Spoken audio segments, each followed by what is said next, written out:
Everyone, welcome back to my YouTube channel. जय श्री राम।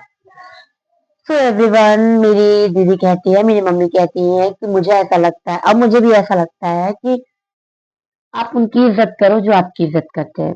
और मुझे ऐसा लगता है कि मेरे पेरेंट्स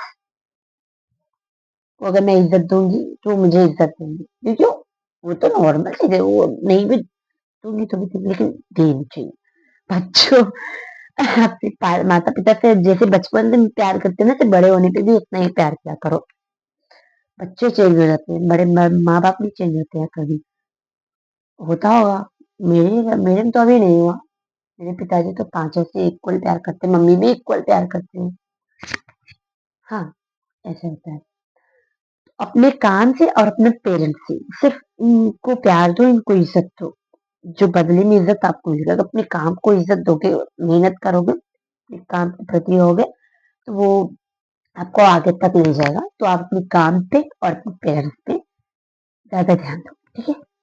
लोगों के मत ध्यान दो, ठीक है। क्योंकि लोगों का तो काम है कि वो चाहते हैं कि आपके बारे में आप, वो चाहते ही नहीं कि अच्छा करो आप।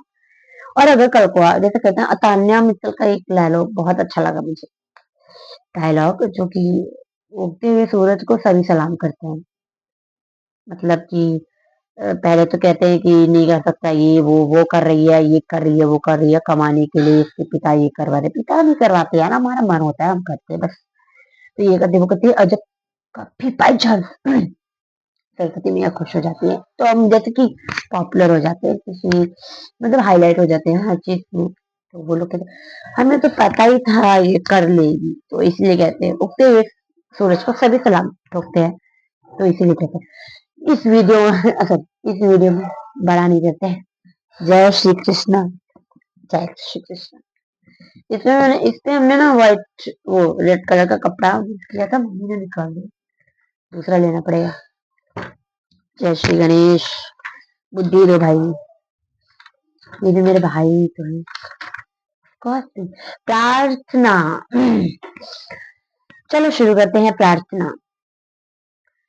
प्रार्थना धर्म का निचोड़ है।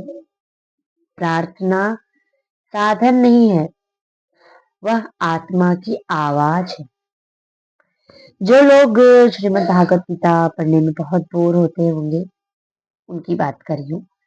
आप मेरी आवाज सुनो, सुन तो सकते हो, पढ़ नहीं सकते हो तो सुन तो सकते हो। तो मैं पढ़ रही हूँ प्रार्थना, तो आप लोग सुनो। वैसे तो मैंने बहुत सारा पढ़ चुका है, मैं आप लोगों के लिए फिर से शुरू कर रही हूँ, ठीक है। और थोड़ा अपने दिमाग में नॉलेज देने के लिए। वह आत्मा की आवाज है। प्रार्थना दैनिक दुर्बलताओं की स्वीकृति है। वह हृदय के भीतर चलने वाली अनुसंधानों का नाम है। जगत में समस्त प्राणी समान है।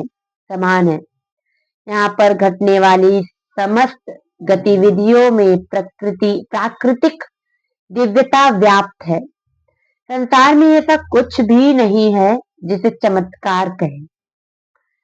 प्रार्थना में ऐसी अद्भुत शक्ति है जिसे चमत्कार स्तर का तो कहा जा सकता है, पर चमत्कार नहीं। प्रार्थना की शक्ति शुद्ध अंतःकरण की शक्ति है। जिस हृदय में शुद्धता होगी, वहां की हर पुकार प्रार्थना बन जाएगी। वास्तव में केवल शब्द को दोहराते भर रहना प्रार्थना नहीं है, वह अंतःकरण की भाव संवेदनाओं से सिक्त होनी चाहिए। स्वामी रामकृष्ण परम हंस के अनुसार प्रार्थना अंतराल की निर्मित नहीं, दिव्य अंतकरण करण का सृजन है।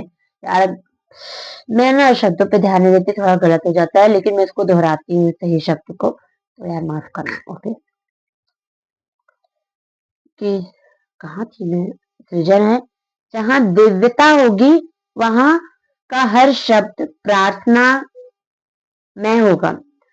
अतः व्यक्ति को अपना उच्च स्तरीय बनाकर अंतःकरण की सामर्थ्य विकसित करनी चाहिए। प्रार्थना निशब्द भी होती है। निशब्दता की स्थिति अभ्यास से संभव होती है। यह अंतःकरण की पुकार पूर्ण सरलता और अकृत्रिमता में प्रकट हो तो दिव्यता का यही भाव प्रार्थना बन जाता है। भक्त और भगवान की जोड़ी प्रार्थी और प्रार्थना का युग्म है। प्रार्थना जब प्रार्थी के विहल अंतःकरण से निकलती है तो यह पूरी हुई बिना नहीं हुई रहती। ऐसे अनेक अवसरों पर देखा जाता है कि आदमी बार बार इच्छा करता है और वह पूरी हो जाती है। वह प्रार्थना नहीं, संकल्प है। संकल्प में ही इतनी शक्ति होती है कि वह अभिष्ट की पूर्ति कर दे। संकल्प और प्रार्थना दो भिन्न चीजें हैं। संकल्प भी प्रार्थना के समान अंतस का उपार्जन है।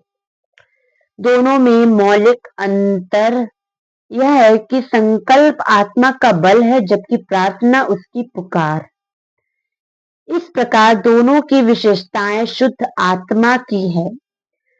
पूर्ण शुद्ध आत्मा ही पूर्ण सिद्ध होती है और संकल्प के रूप में प्रार्थना के रूप में ऐसे चमत्कार दिखाती है जो साधारण स्थिति और अवस्था में दिव्यता को, जो आत्मा का स्वाभाविक गुण है, उसे प्रकट करे। ऐसी स्थिति में उसकी साधारण सी प्रार्थना भी संकल्प बनकर उभरेगी और व्यक्ति को असाधारण बना देगी। अतः हम निष्कपट बने तो हम हृदय से उस शक्ति को उत्पन्न करने में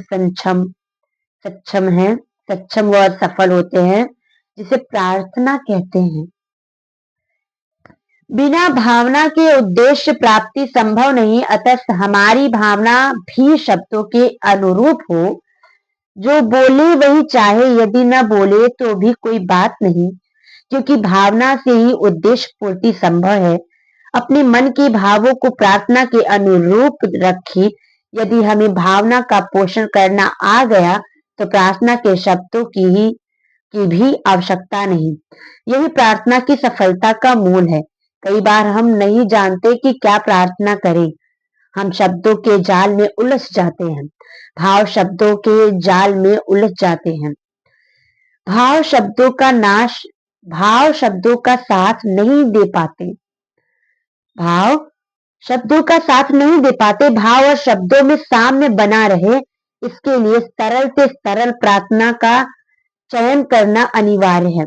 सरल प्रार्थना और सरल भाव मन में लाने के लिए आदर्श और उत्तम प्रार्थना क्या होगी?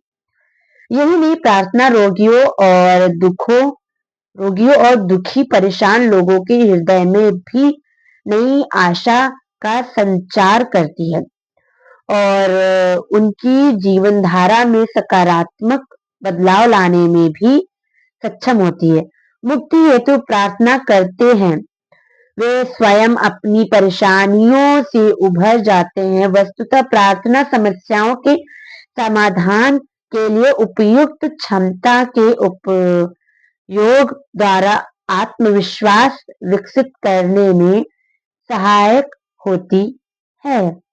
ईश्वर हमारे लिए जैसा चाहते हैं उसे हमें ईश्वर हमारे लिए जैसा चाहते हैं उसे हमें सहर्ष स्वीकार करना चाहिए। निसंदेह वह किसी न किसी रूप में हमारे लिए हितकारी होता है। समझ आएगी बात? समझो यार।